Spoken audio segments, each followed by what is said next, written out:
Loretta Swit was ready to walk away from MASH and change television history forever, but a single piece of paper turned her dream role into a decade-long prison. While the world loved Hot Lips Houlihan, Loretta was fighting a secret legal battle for a freedom she was told she'd never have. Imagine being at the absolute pinnacle of global fame, recognized in every household across the country, yet feeling utterly trapped every time you walked onto the set. This was not a story of a fading star desperate for work, but rather the hidden nightmare of an artist whose very brilliance had forged her own golden handcuffs. Every laugh track that echoed across the soundstage masked a deeply personal heartbreak. To truly understand the magnitude of this captivity, you have to transport yourself back to the television landscape of the 1970s and early 1980s. MASH was not just a hit television show. It was a cultural monolith, an inescapable phenomenon that defined an entire generation. When millions of Americans tuned in every week to watch the doctors and nurses of the 4077th Mobile Army Surgical Hospital navigate the horrors of the Korean War with biting humor, they saw a seamlessly functioning ensemble cast. Among them was Major Margaret Houlihan, a character that began as a rigid, by-the-book foil to the wisecracking doctors, but slowly evolved into the emotional heartbeat of the series. Loretta Swit poured her soul into Margaret.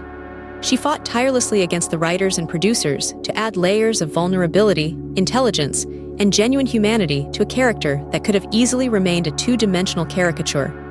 But there is a dark side to being part of a television juggernaut.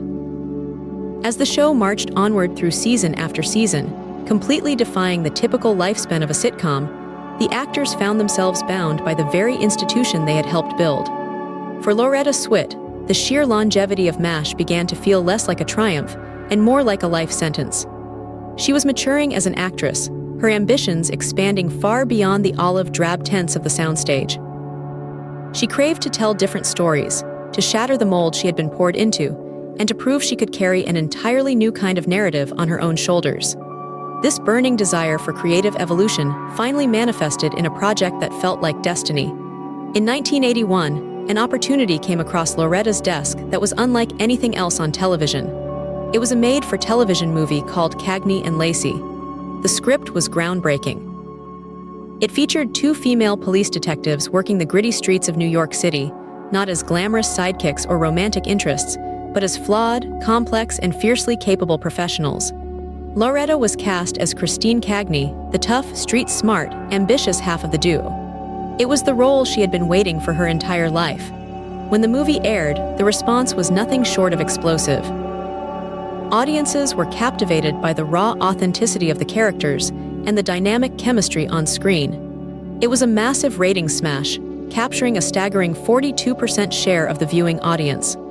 The network immediately knew they had a goldmine on their hands and instantly greenlit Cagney and Lacey to become a weekly series. Loretta Swit was ecstatic. She had proven her undeniable star power outside the shadow of MASH, and she was ready to step into a new era of her career as the lead of a revolutionary drama. The transition seemed obvious, a natural evolution for an actress of her caliber who had already given a decade of her life to a single comedy series. But wait, here is the shocking paradox that history almost forgot. What if I told you that the very executives who applauded her brilliant performance as Christine Cagney were the exact same people actively plotting to destroy her chance at playing the role full-time? In a matter of days, the narrative flipped from a triumphant career evolution into a ruthless corporate hostage situation. The truth about how the network executives weaponized her own contract against her is staggering, and it completely altered the trajectory of both MASH and Cagney and Lacey. You see, the real villain in this story wasn't a rival actor or a terrible script. It was a piece of standard boilerplate legal text that turned the greatest moment of her life into a suffocating trap. Loretta went to the producers of MASH and the executives at 20th Century Fox and CBS, fully expecting a reasonable conversation. She assumed that after 10 years of unwavering loyalty, after earning multiple Emmy Awards and helping generate untold millions of dollars in syndication revenue, they would graciously allow her to transition to this new groundbreaking series. After all, MASH was nearing its inevitable conclusion anyway, and she had given them her absolute best. She asked to be let out of her contract.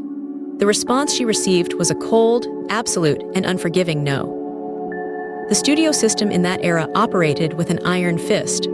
Contracts were not merely employment agreements, they were declarations of ownership. Fox and CBS realized that MASH was their golden goose, and they were utterly terrified of the precedent it would set if they allowed one of their core legacy cast members to just walk away. They refused to budge an inch. They pointed directly to the exclusivity clause in her contract, a legally binding shackle that strictly prohibited her from starring in another television series while MASH was still in production. It did not matter that she was creatively unfulfilled. It did not matter that a historic opportunity was waiting for her. She was their property, and they demanded that she put back on the army fatigues and return to her tent. The devastation of that moment is hard to overstate. Loretta was forced to watch from the sidelines as the role she had originated, the character she had breathed life into and successfully pitched to the American public, was handed over to someone else. First to Meg Foster, and eventually to Sharon Gless, who would go on to win multiple Emmy Awards playing Christine Cagney. Imagine the immense psychological toll of that reality. Every single morning, Loretta Swit had to wake up, drive to the lot, and step back into the shoes of Margaret Houlihan, knowing exactly what was happening over on the Cagney and Lacey set. She had to deliver lines, hit her marks, and project the comedic timing and dramatic nuance that MASH required, all while carrying the heavy burden of a stolen dream. It takes a profound level of professional fortitude to not let that kind of deep-seated resentment bleed into your performance. Yet she remained the consummate professional. She did not sabotage the show. She did not give less than 100% to the audience who loved her. Instead, she channeled her complex emotions into Margaret, adding even more depth to a character who, ironically, also often struggled with feelings of being trapped and unappreciated in a male-dominated military camp. This forced captivity highlights a fascinating and brutal reality about the entertainment industry that fans rarely consider when they binge-watch their favorite classic shows. We look at these long-running series as magical families that stay together out of sheer love and artistic harmony. We assume that because a character looks happy on screen, the actor must be experiencing the exact same joy. But behind the camera, television production is a ruthless machine governed by leverage, legal threats, and financial bottom lines.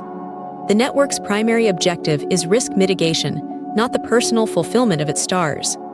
This dark dynamic of contractual imprisonment was actually a recurring nightmare during the golden age of television.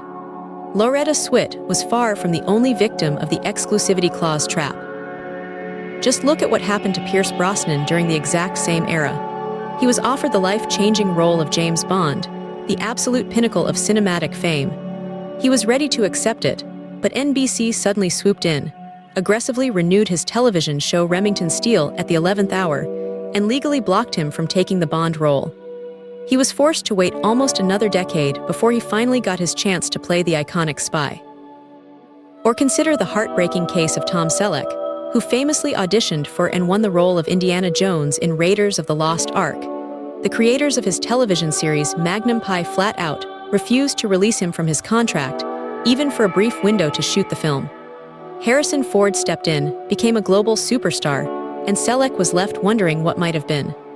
These were not isolated incidents.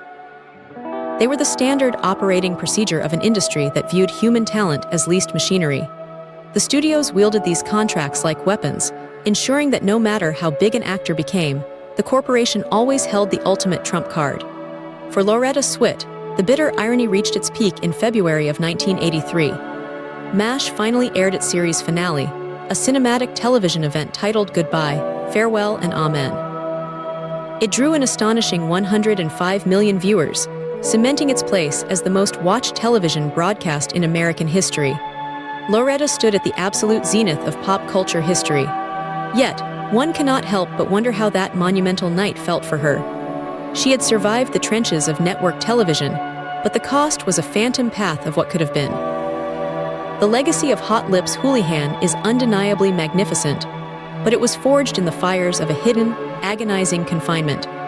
If you found this dark side of television contracts fascinating, you have to hear the truth about the mysterious disappearances of actors on other massive classic shows, where the studio's revenge was even more permanent.